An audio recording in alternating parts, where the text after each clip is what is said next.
Okay, so great to see everyone today. And for those who are in the participants column, I see there are about 90 of us. So thanks so much for joining us for this event this afternoon. It's going to be a really short one. However, we hope to take this opportunity to showcase some of the sustainability enterprises that have been happening at SMU and also supported under this partnership with HSBC. My name is Han, and I'm from the Lien Center for Social Innovation at SMU, together with the Institute of Innovation and Entrepreneurship at SMU and HSBC. We are pleased to present this showcase and discussion on sustainability enterprises. We called it the perils and promise of walking the talk because sustainability is such a big issue today, right? With increasingly urgent wicked problems in our world, whether they are in society, the economy, or the environment. So we realize that it's not just the responsibility of governments or global organizations, international NGOs, but also increasingly of businesses, of social purpose organizations, of various sectors in society to work together and to address these issues. One of the areas in innovation that we found is really the role of enterprises and how businesses have really transformed the way they make a difference in society today. Right, so today we have a very full panel to give a glimpse of what's happening with startups. We do have our representatives from HSBC, and we are pleased to have William Longhurst, who is the head of business development for SME banking at HSBC, to join us in the panel. And later on, we will also have Frances Chen, who will join in the Q&A. She is the head of corporate responsibility at HSBC. We also have 4 panelists who will introduce themselves and also participate in the Q&A, and 2 other panelists who are not able to join us, but have sent in their video messages. I think they are in the US. So without much ado, I would like to hand this time over to Will to give us some opening remarks. Will, please. Thanks very much, Han, for the introduction, and welcome to everybody joining us today. As Han said, I'm head of business development at HSBC for the SME segment, and also a passionate advocate of sustainable finance. So very happy to be here. It is a real privilege to be here, and thank you to SMU for the opportunity to work together on this initiative, which brings together 2 of the most interesting and important issues of our time: innovation and sustainability. HSBC has supported the Sustainable Enterprise Initiative since 2018 and has had the opportunity to witness the passion and innovation that the change makers and startups have demonstrated over those years. So I'm very excited to see more of that today. Maybe to open the session, I wanted to share 3 thoughts, particularly from a banking perspective. So firstly, what do I hear from SMEs regarding sustainability? How does HSBC approach sustainability as a large, complex organization? And then maybe briefly some thoughts around what the future might look like. So just starting with SMEs on sustainability, when I talk to SMEs, I think across the board, they're increasingly recognizing the importance of sustainability. However, from most of the SMEs I talk to, we tend to hear 3 challenges when we're talking about sustainability generally. I always call these the 3 Cs. So firstly, cost. SMEs tell me it's too expensive to go green, I can't afford it. Secondly, it's complexity. It's too complicated. There's too many frameworks, there's too many new words, terminology. I don't know where to start. And then thirdly, competing priorities. So I have too much on my plate right now. I know it's important. I know it's going to be important in the future, but I don't have time right now. So that's the sort of the challenges we tend to hear a lot at the bank. However, I think there is a select and growing group of pioneers, and we'll hear from some of you today, who are looking at sustainability a little bit differently. And rather than just focusing on the challenges of sustainability I've described, are really focusing on the opportunity and using innovation to build successful businesses. So that's sort of what I tend to hear from SMEs. Maybe just a couple of words on how HSBC approaches sustainability, particularly as a kind of large, complex global organization. So I think the way we think about sustainability at the bank is actually no different to the way all companies can think about sustainability. So firstly, we designed a clear strategy We committed to becoming a net zero bank by 2030, and have also committed up to $1 trillion of financing to support our customers in making the transition. When I first heard that, I thought it was a typo or a kind of rounding error, $1 trillion, but no, it is genuinely $1 trillion. We've got a few years to do it, but it's a big number and it's a big aspiration. So firstly, we have a clear strategy. Secondly, we've taken a close look at the products and services that we sell to make sure that they're fit for purpose. So we've launched a range of new solutions, including an SME green loan here in Singapore, to really help our customers make the investments they need to become more sustainable. So whether you're a large or a small company, we can help you with that range of sustainable finance propositions. Thirdly, we've considered our own risks.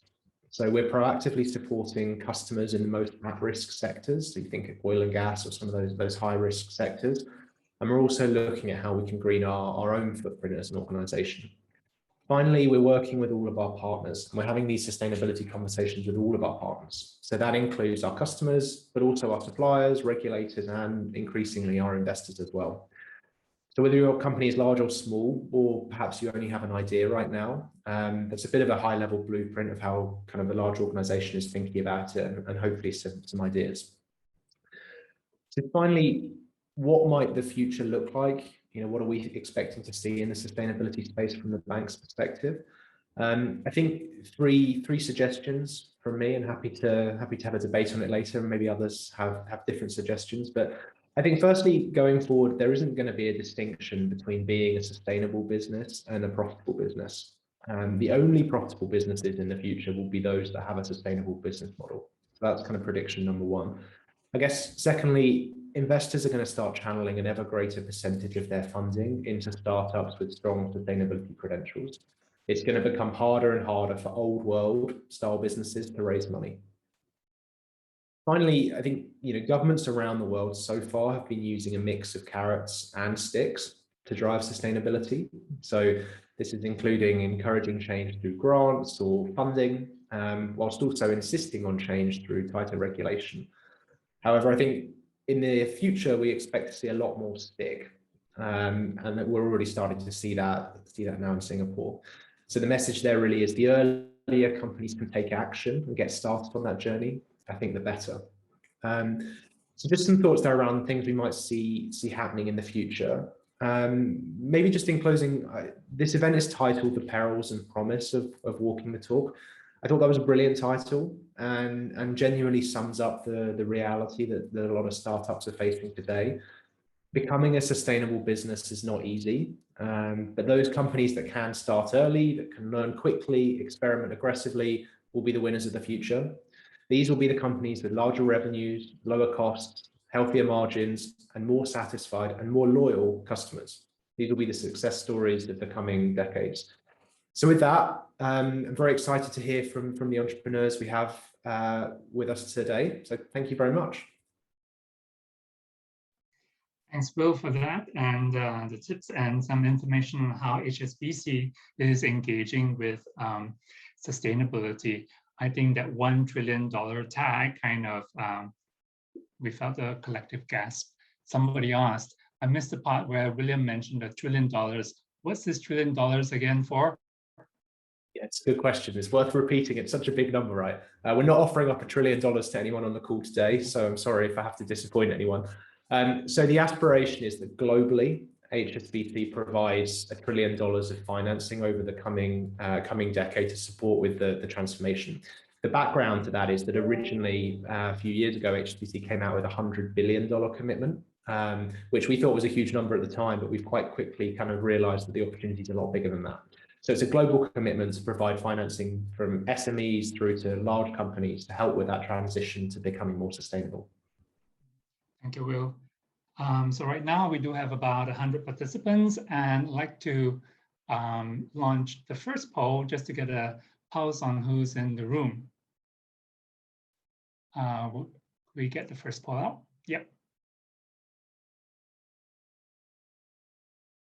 2 questions.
Okay, so we have the results of our first poll.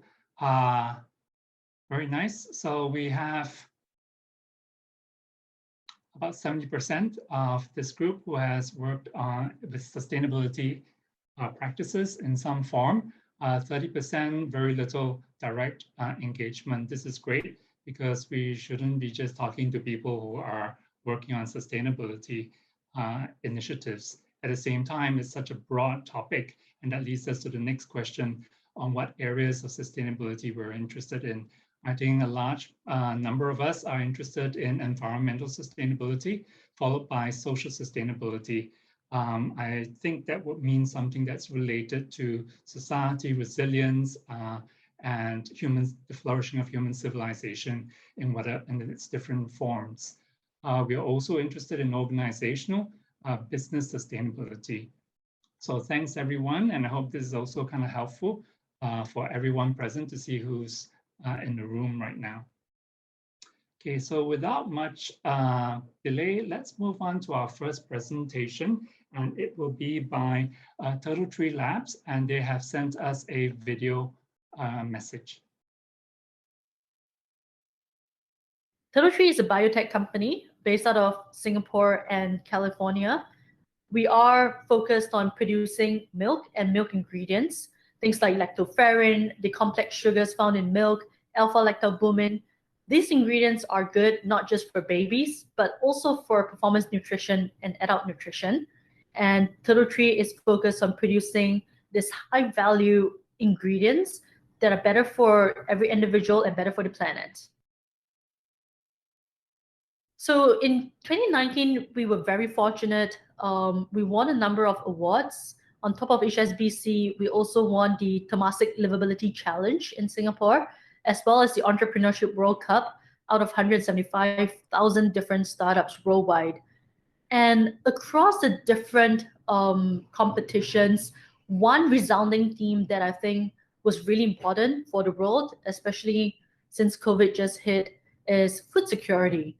So these platforms definitely help us to shine the light on the importance of food security and how sustainability or sustainable ways of producing food is of utmost importance for people today.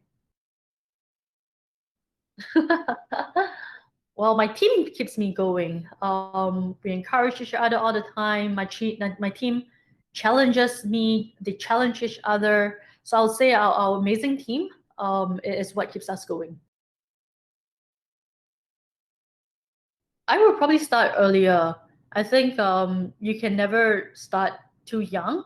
I think being able to practice your network building muscles, your ability to converse and understand different businesses and their models and different industries is something that I wish I had more time to explore and dive into.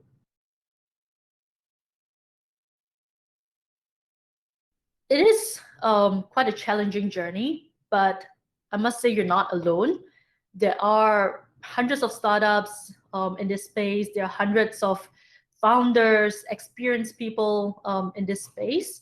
So I say reach out to as many people as you can. You can even reach out to me on LinkedIn. I'm very active on LinkedIn.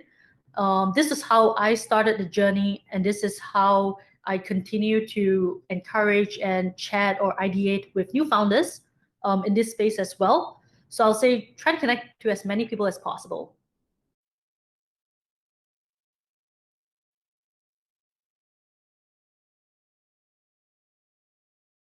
So that was Peng Ru from Turtle Tree Labs.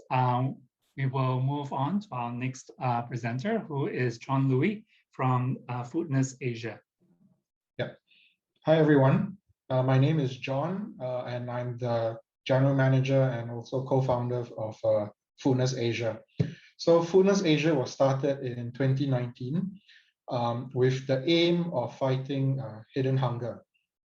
So hidden hunger is a situation where, you know, a person may be full from eating food, but the food that they eat does not fulfill their nutritional requirements.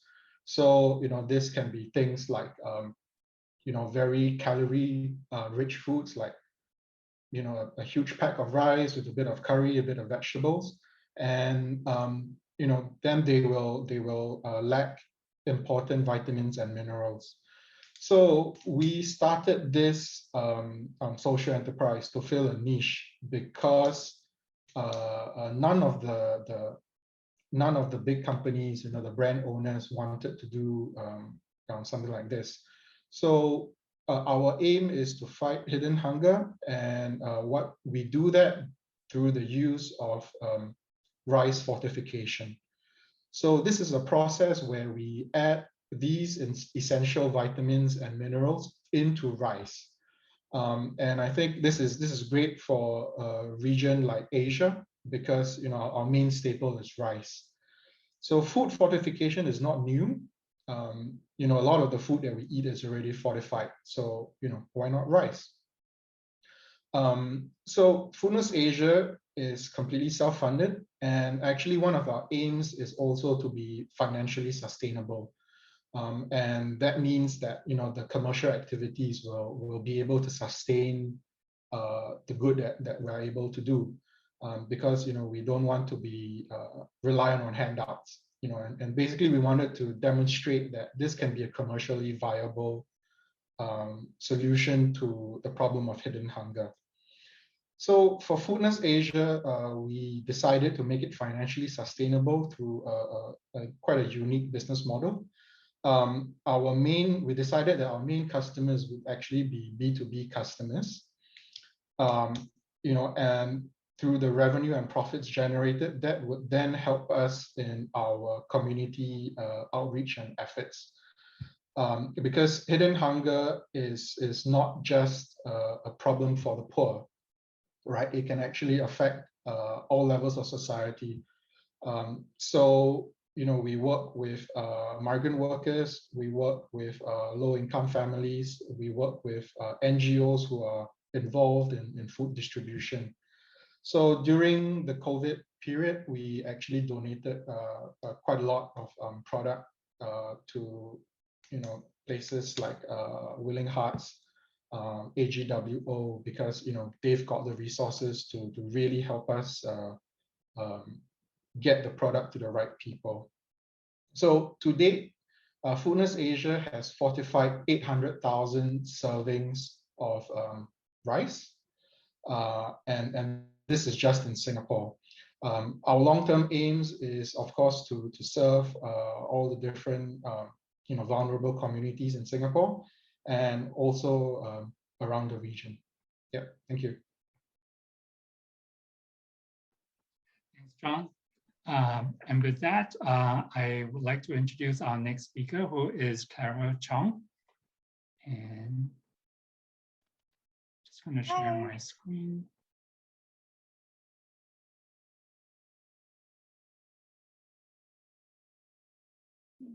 Thanks, Han.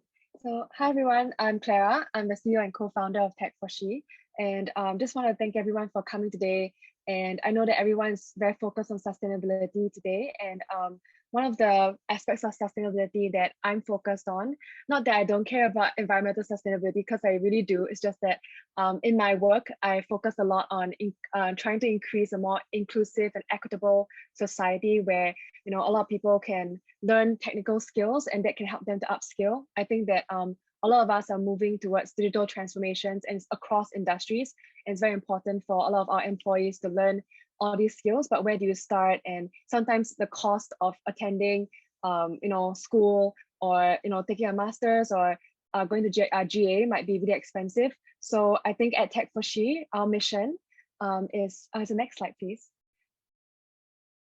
Our mission is really to nurture the next generation of women in technology by providing a platform for growth, learning, and diversity. So while we are aiming to nurture the next generation of women in technology, the reason why is just because there are lesser women who pick up technical skills generally, and it's still happening today.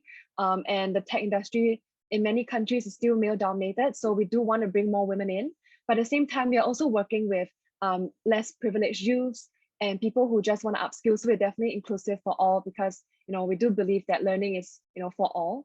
And at TechFoshi, we actually have two pillars that support this mission. So the first one is social impact. We provide growth opportunities for those who need guidance navigating the workplace via mentorships, dialogues, or strategies to manage unconscious bias. So just for some examples, so I just want to give a shout out to this to HSBC and SMU for being able to give me this opportunity to work on this full time for the whole of 2020 and beyond, because through that, I've been able to, number one, launch a pilot mentorship program with Visa, and that has, enabled Visa in Singapore to even do a second iteration of that mentorship program because it went really well. And this mentorship program was focused on helping women in the fintech industry. Secondly, we also are launching an unconscious bias workshop, to kind of like tackle the self-limiting beliefs that people may have at the workplace, and also just to encourage more women to speak up for themselves when they face certain harassment issues at work. We did a collaboration this year on International Women's Day with Data Plus Women, which is a user group at Tableau as well. And for tech impact, so going back to the whole idea of learning opportunities for all, but we do cater to the entire range of beginner, intermediate, and advanced learners. And recently, we actually are the expert partner with Youth Tech, which is actually a initiative by the Ministry of Culture, Communications and Youth in Singapore, where we actually are helping these youths who do not have a university degree and cannot find a job during this pandemic to kind of upskill themselves while being trained at a social enterprise or a social service organization, and we're trying to upskill them in data and design skills. So altogether, in just 1 year alone last year, next slide, please. Thanks. We were able to talk to collaborate with more than 10 partners, and our community grew by 500% from 90 people to now 600 plus. And we have kind of launched 39 over programs with 1,500 participants. And our entire committee has grown from, it used to be just me, a co-founder with 3 other people. Now we have like 51 community members working on this together. So it's really exciting for us. And just want to share that actually this year, we also managed to become profitable, which was huge because, when I first started this, there's always an uncertainty, right? Like I think Will brought up, we want to be a sustainable business, but also profitable, and it has to be both. So I'm really glad that we are finally profitable, and we can't wait to bring this further and just empower more people to learn and also be better at what they do. Yeah, I also just want to take this time to share a survey link from my friends over at MCCY. So, this link is actually talking about, the different kind of workers in our society. So, but this is only, she did mention to me that she would like for only the people living in Singapore who are either local Singaporeans or permanent residents to take this survey, because that's the target audience. But basically, we're trying to understand, the different kind of employees in Singapore. We have hand workers, hard workers, and head workers, right? A lot of us are using our head at work, but how about the people who are using their hands at work, right? Our construction workers or social workers, and our musicians and sports people. Because I think this is on our heart in terms of sustainability. How can we make our Singapore society more economically sustainable for all workers, not just us who have corporate jobs as well? So if you have some time, please do take this survey after this event. I just want to share because I do want to help more Singaporeans care about these kind of issues. Thank you so much. Thank you, Clara. Right, so we'll speed through to our next presentation, and that will be Freedom Cups, and that will be a video message as well. Hi everyone, my name is Vanessa Paranjyothi, and I am one of the co-founders of Freedom Cups. So Freedom Cups is a company, and what we aim to do is to get reusable menstrual products to women. When we were started, we aimed to solve two problems. One is the fact that 70% of the world's women have no access to any form of sanitation during their monthly bleeds. And the second issue is that women like me and you and the general populace in Singapore who do have access to period products, we face discomfort, leak stains, limited mobility, high expenses, and we create a ton of non-biodegradable waste. What we thought of at the time was that if we use these menstrual cups, which are small little medical grade, cups made of medical grade silica, and they sit at the base of the cervix for about 8 to 10 hours a day, and one can be used for several years. If we worked on a buy one, give one model, then we get to get these products to women who are using disposable products at the moment, while at the same time giving sanitary periods to somebody from an underprivileged community. It seems like such a long gone era, when we were in the thick of things during COVID, during the circuit breaker, but it was truly a very scary time for business. And the HSBC Sustainability Grant really helped us with this push for digitalization. It helped us create and curate more online educational campaigns. And on top of that, it allowed for more partnerships. I think the question that was posed to me was, what keeps me going when things get tough, right? And I think it's this want to leave my little corner of the globe in a slightly better state than when I entered it. It's almost a crime that we have put men on the moon and computers in our pockets, and we're decoding the human genome, but women are still bleeding out onto leaves, sand or bark or old cloth. And so I think that's a very, very powerful why for what gets me to work when things get tough. And that brings me to my last point that I would like to make about sustainability, and how I think sustainability is the future, only because if a company does not have sustainability embedded into its DNA, I think it would be obsolete. Whether in the mid-term to long-term future, I think that's where we're heading. Climate change is not a buzzword. It's real, and we're feeling its very catastrophic effects today.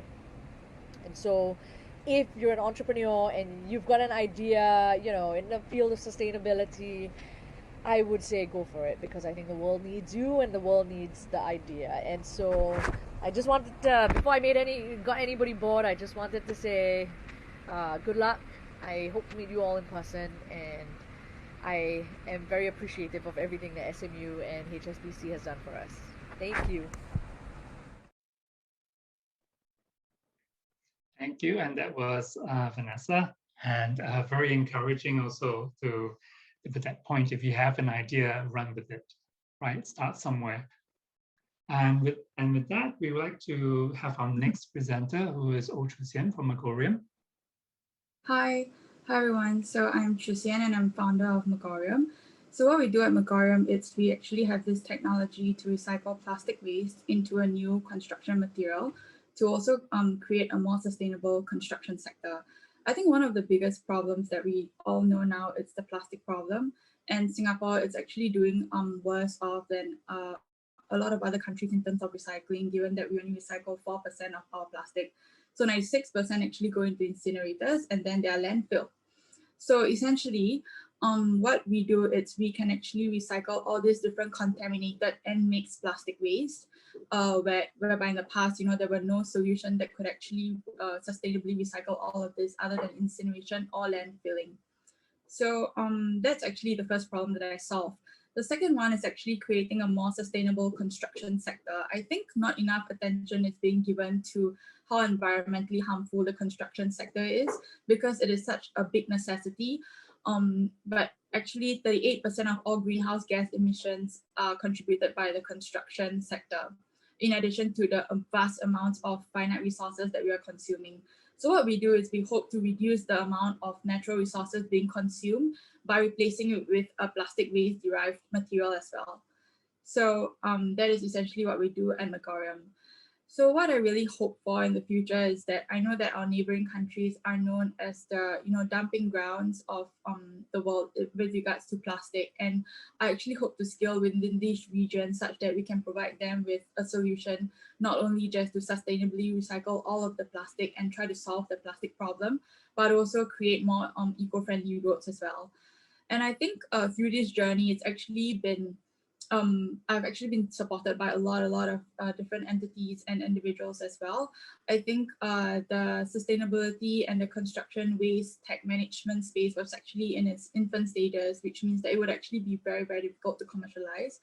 But Enterprise, HSBC, all these different grants that were actually awarded actually did help quite a bit in the few steps that I need to take towards commercializing this in Singapore and also scaling internationally. So yeah, thank you. Thank you for sharing, Chu Xian. And with that, we all want to hand it over to Lien from the Sustainability Project. Hey, hi everyone. Sorry, Han, can you help me share my slides first? Thank you. Hi everyone, my name is Jo. I'm from the Sustainability Project. So I just want to say thank you everyone for being here today and attending this talk. So to share more a bit about the Sustainability Project, next slide please. Essentially, we're a business that is trying to encourage people to adopt a low or zero waste lifestyle in Singapore. And we do it through 3 different arms: educate, transform, and inspire. Next. Yeah. So Educate was actually how the sustainability project started out. It was a blog in which I wanted to write articles to share about my own sustainable journey, whether is it sharing about how to be sustainable in terms of food, in terms of fashion, all the little things that you can do in your own lifestyle. That was how it first started out. Then as I was progressing in my own journey and I was trying to find alternatives to reduce my waste, that was when I found it was quite difficult to find zero waste alternatives in Singapore. And that was when the Transform arm started, which is essentially a retail arm. So I sell products that are of high quality and also at affordable prices. And while moving on with this journey, I then decided to start the very last arm called Inspire, which is everything that doesn't fall within the blog and the shop. So to kind of encourage people to be change makers within their own community, that was when I decided to conduct like talks, to do workshops, to organize events, to do consultancy here and there. Because as a whole for the sustainability project, it's about firstly sharing with you the information on how to be sustainable. Secondly, giving you the tools to make that change. And thirdly, really inspiring you to be kind of like your own change maker. So next slide. Essentially for today, I think what I really wanted to share was more about for my own struggle, which is how to balance environmental sustainability with financial sustainability. Because as you know, selling products, sometimes people might view it as not that sustainable, or they might kind of view sustainability as a trend currently. So moving on to the next slide. So what we do is that I really take conscious effort to encourage my consumers, my followers, to kind of think twice before they start buying anything from us, to really reflect whether whatever they're going to buy from our company, it's a need or want. So we actually do dedicate a web page or a website that specifically says all the following factors. So for the next slide, it would actually kind of explain to them all the things that we do in our own operation, in our own marketing, that kind of encourages them to think deeply before they want to buy anything. So first of all, it's having a curated essential. So everything on the shop itself are products that I use myself. I've tried it, I've tested it, I've talked with the supplier, the local maker, and they're all products that are of quality and of a specific assurance that I have that is made ethically. Secondly, you know, I don't really do flash discount, and the maximum that we only go for is like 15% because we don't want people to buy out of impulse. Thirdly, we have starter packs available. So it's really small packs of our different products so that people can try out first before making a commitment. This is to prevent any kind of like wastage in terms of products. And also we'll try to be as transparent as possible in terms of our information. So we have information such as, you know, what's the end of the life treatment of a product? What are you supposed to do with it? Is it compostable? Should you reuse it? Should you put it into the landfill? Or how many disposables does that product replace itself? And the last thing that we did is to come up with this thing called a product consideration checklist for reusables, whereby we list out different things that I myself think of before I buy a specific reusable. So with that, it gives people all the information. We kind of like lay it out for them to let them really think whether the item that they're going to purchase, it's really going to be beneficial for their own journey, and it's really going to help them reduce their waste. I mean, definitely a lot of people, when we do this, they ask us, so how then do you kind of sustain financially in terms of the business? I would say that for the sustainability project, we really focus more on educational. We focus more on bringing out awareness. So we slowly pivoted over the years to kind of provide more consultancy services and provide the retail arm more as like a platform for people to make change. Yeah, so that's why I wanted to share more about, you know, balancing, or how we try to balance the financial sustainability and environmental sustainability aspect. Thanks, Joe. And there we have, in rapid fire, we have 6 enterprises under the HSBC-SMU Sustainability Enterprises Initiative. Now, this doesn't leave us with much time for discussion, but we want to thank everyone who has sent us questions at the registration stage. We're very lucky to actually have quite a number of questions and repeated ones as well. So we kind of know where some of the interesting areas are, at least for this audience. Some of them have been touched on by our speakers over here, and I just want to give a quick run through of some of the questions over here. Obviously, HSBC can't run away from answering questions related to what banks do or what financial institutions are doing, and Will has anticipated that with his sharing in the opening remarks. But at the same time, it's also a question not just for banks, but for any organization, any entity, and certainly on the individual level of what is that action that needs to take place at that level, right? So whether it is an individual's level or whether it's an organization's level. And for today's panel, it's mostly at the organization's level, whether it's a startup or it's a business or a bank. But I think with some of the sharing that we've had, it also reflects how some of these businesses began as an idea, as a passion, as a project, and then it grew in strength. I think Vanessa talked about really starting with something and just going along with it. Feng Ru also said, she wished she had started earlier. And I think a lot of it comes back to what we do to pursue our curiosity on some of these things and how we build that body of knowledge on sustainability. Now, some of the questions we have relate to, obviously, cost and benefit is one of them. Another is how our enterprises actually steer the business, or what advice they have for others who are thinking of starting their own sustainability businesses. Maybe this is the first question to tackle, since you've just introduced your enterprises. So maybe the first one is, how did you come up with the ideas, and what was the process like in starting up the business? But Clara or John, would you like to take a stab at this? Yeah, Clara, you want to go first, or should I go first? Please go ahead. Okay. Yeah, you spoke first, so you have to go. Your response. Okay. So how I got started, it's actually quite an interesting journey for me, because I was actually asked to help turn around an existing social enterprise in this space. Unfortunately, after doing the sums and all that, with the investors, we had to decide to shut down that social enterprise. But having then gone into that industry and finding out more about the product and the niche and the need within the community, I then decided together with a partner that this is something that's really worthwhile doing. And we then actually put in our own money. We started a new company, and doing trying to fill that gap yet again. So the process was not easy because we were all new in the rice business, and it's a very unsexy business.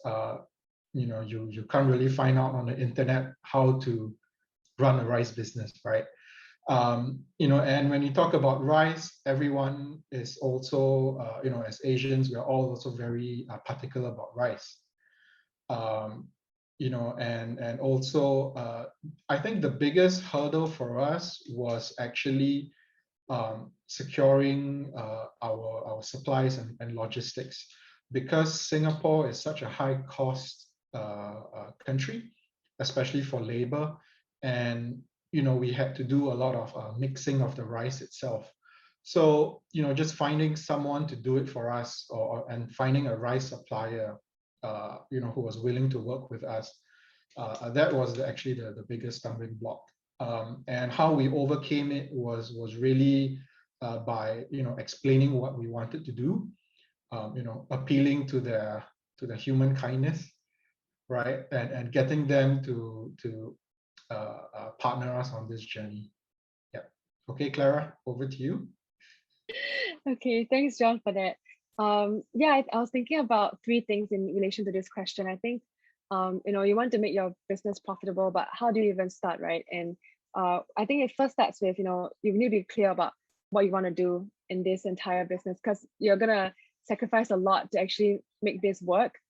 So do you really care about this cause, and what are you willing to sacrifice to make this work? And then secondly, I think you can't do it alone. You need people to work with you on this. So I took some time to find the right team. Trial and error, a lot of trial and error. And then I think the other thing is always keeping costs low. So I always think to myself, like, is there a way to do something for free? Do we really need to pay for this software? Do we really need to pay for this cost? So always thinking about whether I can, replace that cost with something that is already in the market that's free or offers a trial version even. So I'm always thinking about that. And I think the last thing that really, really helps is trying to build traction with potential paying customers. So what I mean is that, let's say I want to work with Google. I want to work, because I'm in the tech industry, right? So I want to work with all the big tech companies and get them to be a paying customer. But I know that there's it might take a long while before they actually become a paying customer. But I can first, start that conversation, build that relationship with them, show them we can perhaps collaborate on something free first. And then from there, as we continue to earn their trust, that will eventually lead to a paying customer. So I think, as I slowly do that over time, over the year, it has definitely paid off. So I think a lot of it is the people, keeping costs low, and just continue to interact with the people you want to turn into customers in the future. Does it matter if you're a business major or not? Totally not, I think, because I'm a psychology major, and I did ever think about taking a master's in business, but I really think it boils down to how you approach business. And I actually read a lot of like MBA books, bought a lot of those for like $20, $30, and read them on myself, and just take free courses online. So I think it's really about how you approach life. Whether you're a go-getter, you can just do things. You don't need to wait for someone to give it to you. I see. Yeah. So I'm not a business major as well. I was information systems, and I think if you're a really good business student and a business graduate, you probably wouldn't start a social enterprise. Tricia, what do you think about this? Are you a business major, and has your education played a significant role in you starting a business? Yeah, I'm actually a business student in SMU, but I think it definitely helped, when it comes to starting a business and having all the basics and foundation. But a lot of things I also had to learn on the go. So yeah, I think a lot of founders will agree with me that learning on the go, it's really the I think, yeah.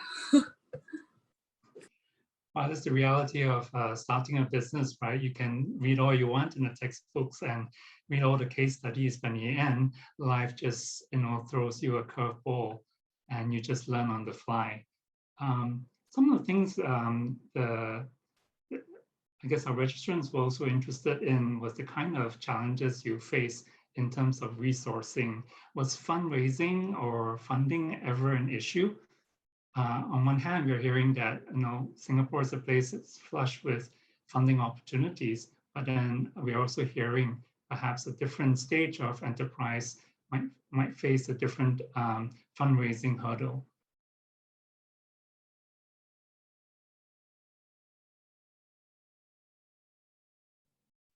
Okay, maybe I'll share a bit about my own experience with fundraising. So I would highly recommend not to learn from me, because in the first few years, I actually bootstrapped everything. I didn't really come up with a financial plan. And fun fact is that I'm an accountancy student. So that's the irony. So when I first stepped into the sustainability project, it was purely like a passion-driven thing. I didn't think about finances. I didn't do budgeting. I just went with the flow. It was only after that I realized that there were so many grants that I could have tapped on in the beginning, and I only tapped on the grant maybe 2 or 3 years after I started out. Also, at the same time, if you're looking at, let's say, sustainability related grants from the government agency, you realize that some categories of expenses aren't allowed for you to be like clean. So manpower, rental, and most of the time, like those are the ones that are the most expensive or the most hefty expenses. So in terms of that, there is something to take note of. So I'd say in terms of fundraising, it's always going to be a challenge because you need to make sure that, let's say if you apply for the grant, how long is it going to last for? And whether while you're using up the grant, you can keep finding business opportunities, keep finding ways to sustain your own business before once the grant runs out and you no longer have any grant, then what's next for you?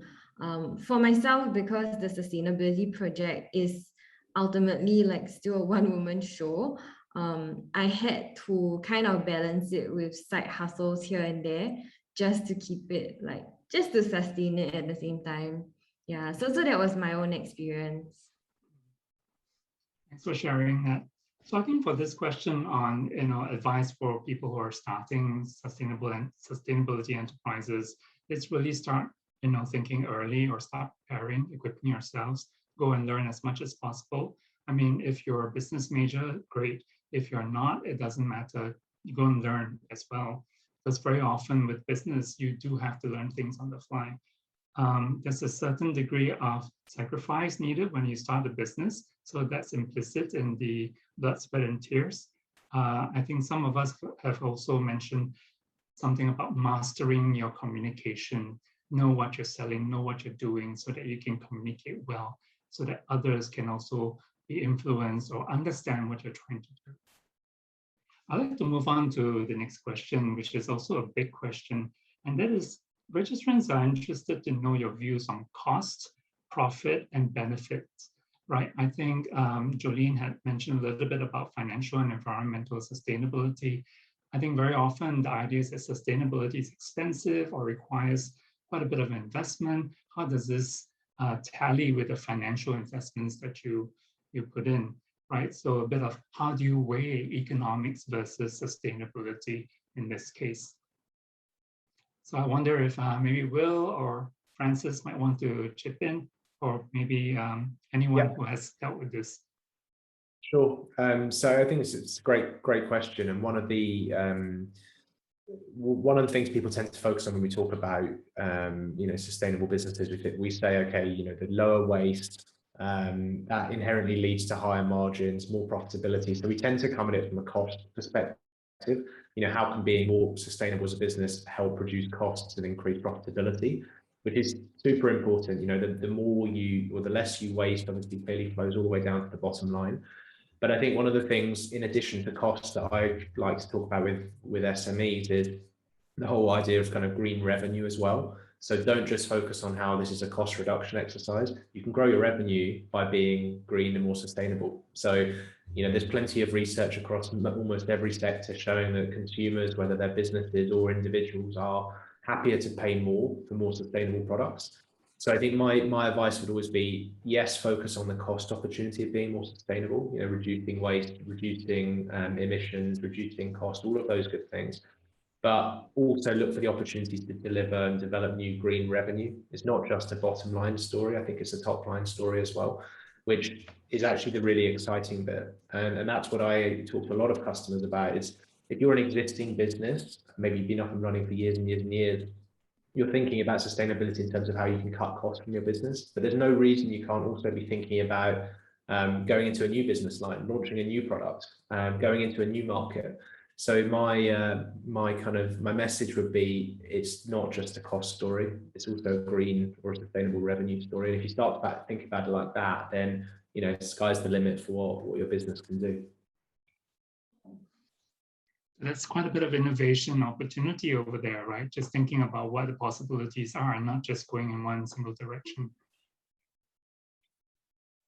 How about the others? How have you managed this whole cost and sustainability balance? Yeah, okay, maybe I'll share my experience on that. For us, because we are a social enterprise, so I think it all boils down to what is the purpose of your organization, and that would help in our priorities between balancing costs the sustainability efforts and also profits. So we've decided early on that this needs to be financially sustainable we can't be totally reliant or overly reliant on grants because then we're pretty much a charity then, right? We had to make sure that our business model would support the long-term running of the business. So it would have to be able to pay the bills, pay our suppliers, pay for marketing, things like that, and also hopefully eventually a small salary for someone, at least one person maybe. Right. So that kind of drove how we price our products and how we also approach cost and profits. But then also that then also put us in a bit of a situation, because then I found that we were in a bit of a chicken and egg situation. So for example, rice is a commodity product. It is very volume driven. So you need a high volume to get lower prices, right? But as a small business, with our own money, trying to get as much cash flow going as possible, we're not going to commit to 50 tons of rice and put it in a warehouse and hopefully be able to sell it, right? So with that, we were not able to get the kind of volume savings. And because of that, our prices were a bit higher, and that made it more difficult for us to get customers. So we were stuck in a bit of that kind of situation, as compared to if you were a big MNC or a company, right? And you would say, here's $100,000, go make this product work, right? Then you would be willing to invest 20% of that in marketing. You would say, hey, it makes sense to buy a large volume. And so I guess it basically boils down to when it's when you're small, when you've got a lot of skin in the game, the kind of risks that you take are actually very different. And that can actually be a hurdle in making your enterprise work. Yeah. Thanks, John. Thanks. Is there a consensus that you can turn a profit with a sustainability business? Yeah, I think so. That's why we're all here. That's the plan, at least. That's the plan. I guess just we were talking about it earlier about in the future there's just no distinction between a profitable business and a sustainable business, and that's the direction that we will eventually, or rather we've started to move toward. But it's a long and arduous road, that's for sure, right? And everyone on the panel today is a testament to that. Mm-hmm. Yeah. And I also wanted to kind of segue to the other side of it, and that is, how do we change the status quo, right? Because that is what we are in fact trying to do right now. How do we convert the unconvinced? How do we do more, in fact, do better, right? Not just do more. Or how do we change practices and mindsets? So, in terms of how do we convince the unconverted, or even what might be some effective and practical approaches to persuade the larger population to embrace sustainable practices, what kind of advice might you have?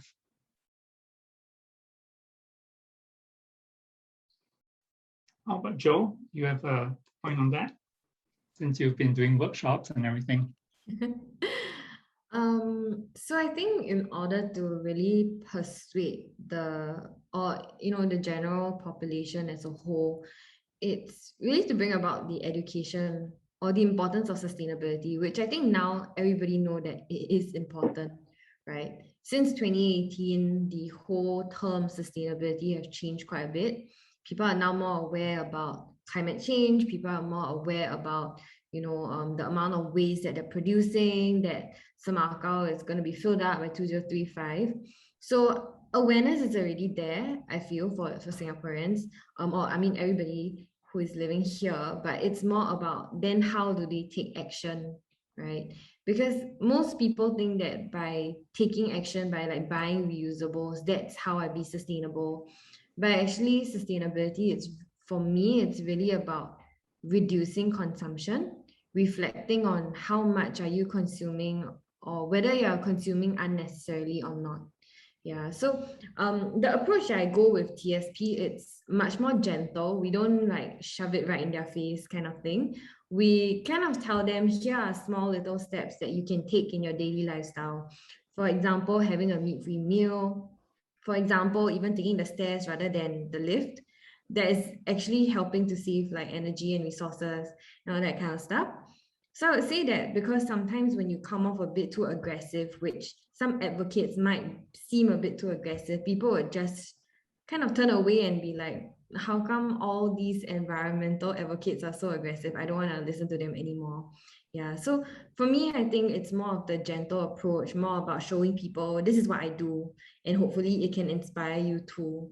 Yeah, that's how I would say is the best way to, or the way that worked for me in terms of like encouraging people to reduce their waste. Thank you.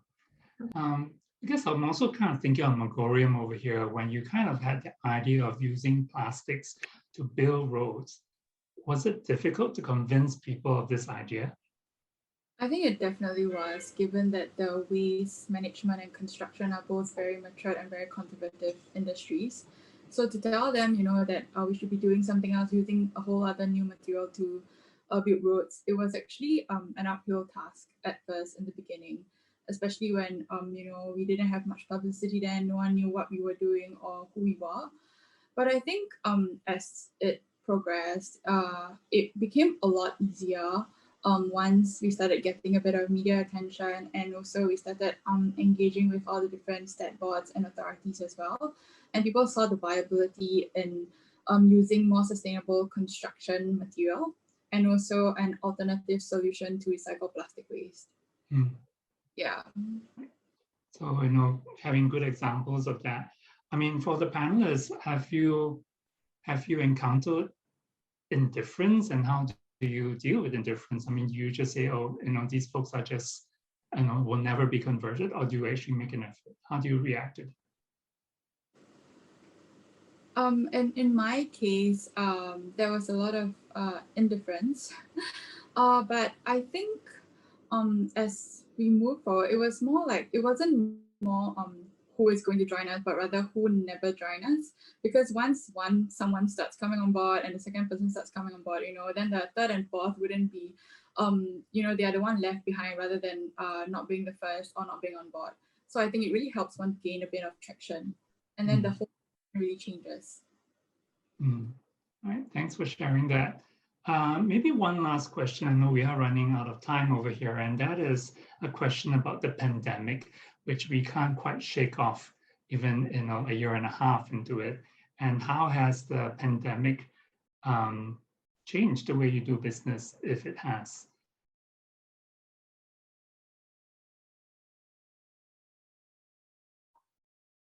I think I can start off, and then please someone else also answer this question.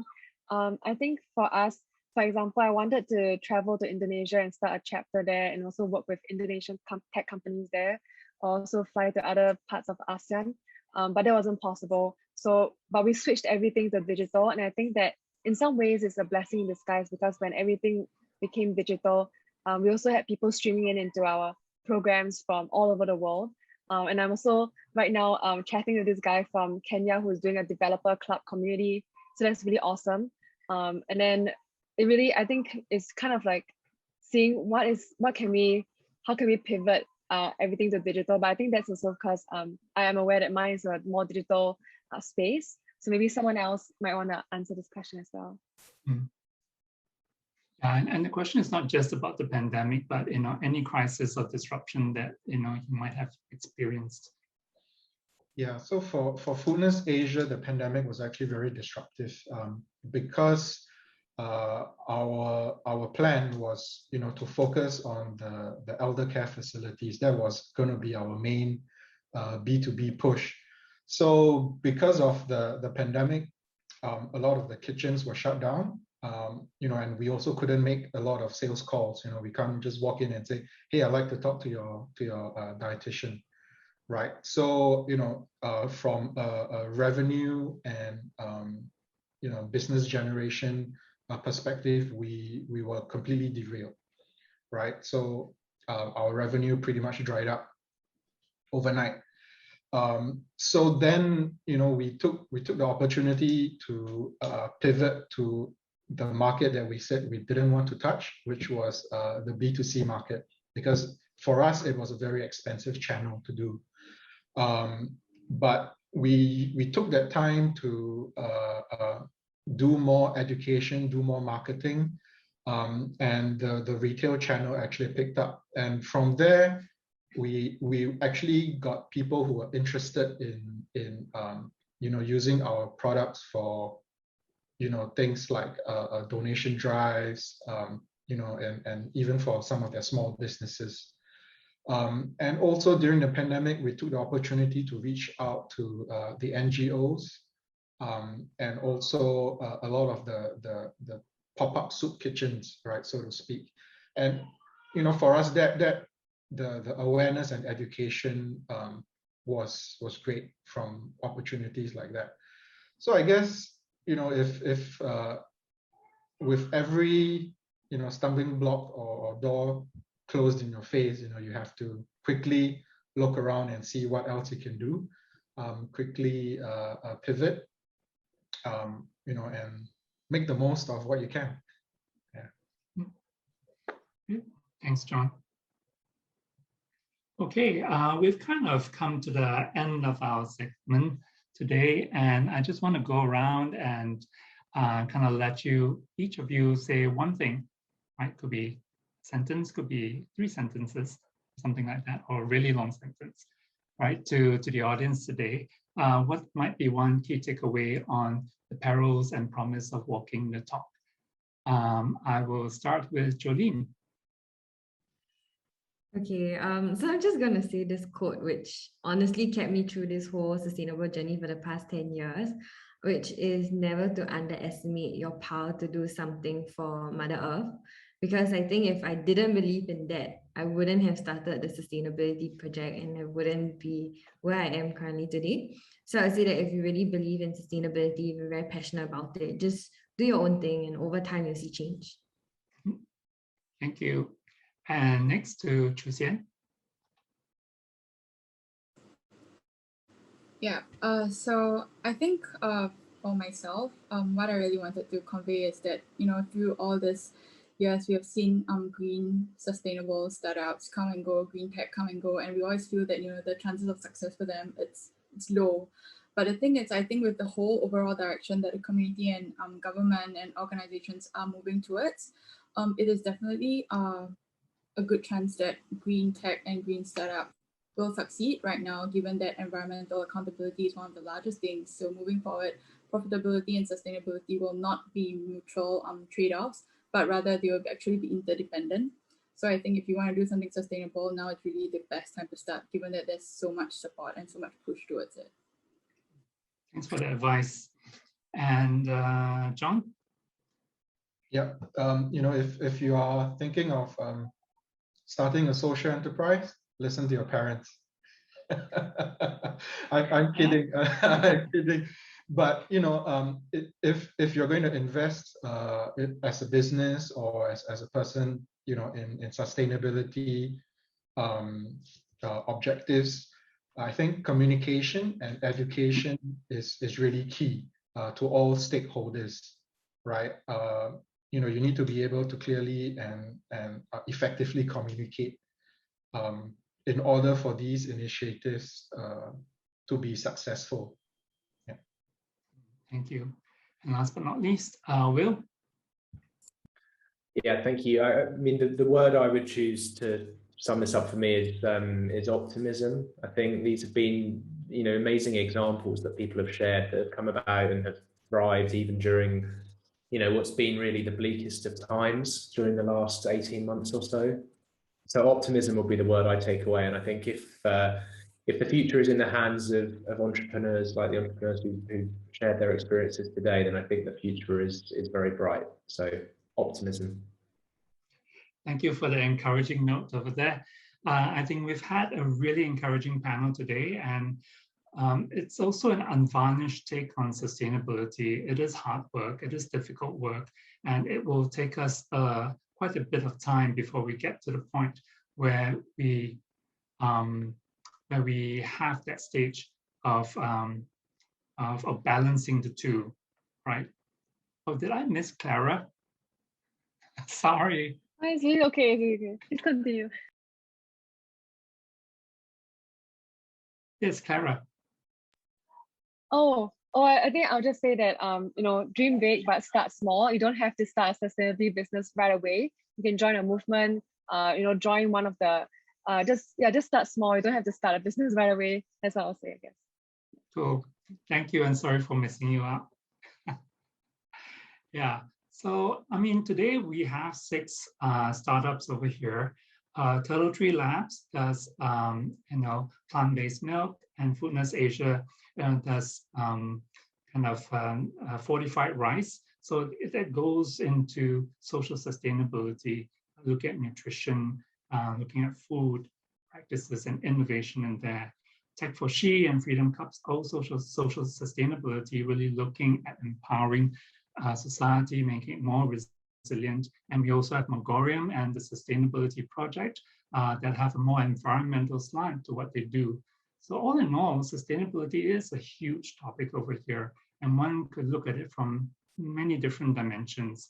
And it's when all the different dimensions come together, we begin to see how sustainability makes an impact on society. And that's why it makes it a very wicked problem to deal with.